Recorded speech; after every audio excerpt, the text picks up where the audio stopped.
آپ سے گزارش ہے کہ اگر ہم میں سے کچھ نوجوان جو زمانہ آخر کو پائیں تو آپ ان کے لیے کوئی نصیحت فرمائیں گے؟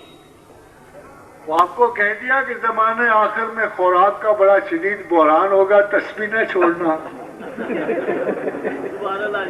اور دوسری بات یہ ہے کہ میں سمجھتا ہوں کہ ہم میں سے بہت سارے زمانے آخر کو پائیں گے، اس لیے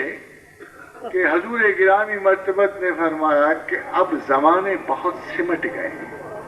پہلے صدیاں بڑی مشکل سے گزرتی تھی، اب صدیاں لمحوں میں گزر رہی ہیں۔ انسانی گریسپ اتنی فاسٹ ہو گئی ہے کہ جو بڑے بڑے ثبوت تھے قیامت کے پہلے اس بڑی جنگ کے، وہ سارے قریباً مشہود ہو گئے۔ وہ ان میں سے بڑا ثبوت تھا انسان کی تخلیق، اور کلوننگ سے 1 سال پہلے بدقسمتی سے میں نے ہی سیالکوٹ میں تقریر کرتے ہوئے کہا تھا کہ اس وقت سمجھنا کہ دجال ظاہر ہو گیا ہے،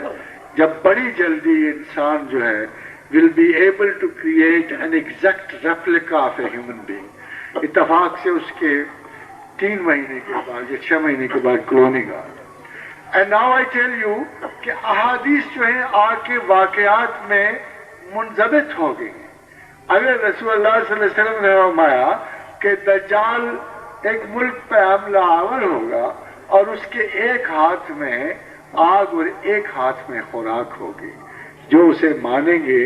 اس پہ خوراک پھینکے گا اور جو اسے انکار کریں گے ان پہ آگ پھینکے گا۔ تو آپ نے دیکھا ہوگا کہ اس حدیث کو منضبط کرنے کے لیے کہیں دور نہیں جانا پڑا۔ اسی طرح ہم بہت سارے شواہد ملا کے آج میں آپ کو ایک بڑے پتے کی بات بتا دوں، کاش کہ پہلے بھی کسی عالم نے اس بات کی وضاحت کی ہوتی۔ آپ کو پتہ ہے کہ حدیث کہتی ہے کہ جب تمہیں دجال کے بارے میں یا اس کے اثر سے آگہی لینی ہو تو سورہ کہف کی پہلی 10 آیات پڑھو۔ اور لوگوں نے اسے دم سمجھا، لوگوں نے اسے تعویذ سمجھا کہ جب دجال آئے گا تو ہم سورہ کہف کی 10 آیات بازو پہ باندھ لیں گے، اللہ اللہ خیر سلام۔ مگر ایسا نہیں ہے۔ اگر سورہ کہف کی آپ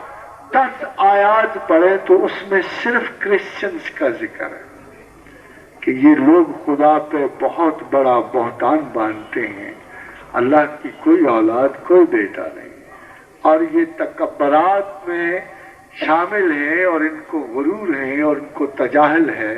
اور یہ بڑی بڑی باتیں کرتے ہیں۔ جیسے حضرت دانیال نے اپنے مکاشفہ میں کہا کہ جب یہ چھوٹا سینگ بڑا ہوگا تو یہ بڑے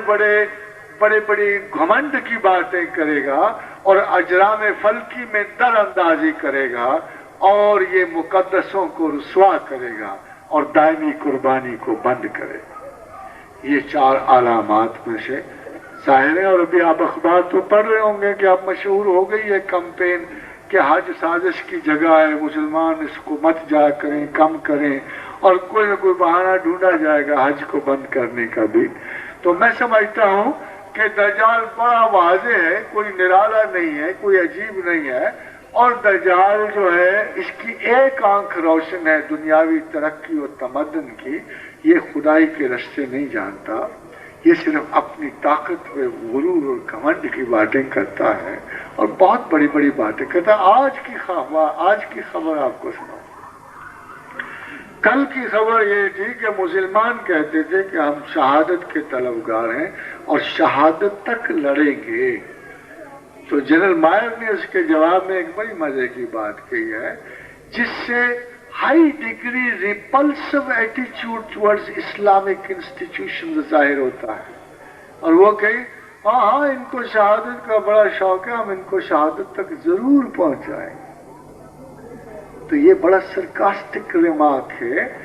اور ان کو اسلام کے ہر انسٹیٹیوشن سے بغاوت کی بو آتی ہے، and they are very venomously talking of every such attitude Islam جو ان کو الاؤ کرتا ہے وہ جذبہ ہمت ابھارنے میں کہ جو کسی جہاد کی جو پہلی بات ہے کہ وہ خواہ اپنے گھر کا ہو یا باہر کے گھر کا کوئی اس طرح نمرود و شداد و حامان کے خلاف جب کوئی کلمہ حق بلند کرے گا تو دجال ہر زمانے میں ہوا ہے اور ہر زمانے میں مہدی ہوتے رہے، اور انشاءاللہ تعالی حقیقی دجال کے مقابلے میں بھی حقیقی مہدی کہیں منتظر ہوں گے۔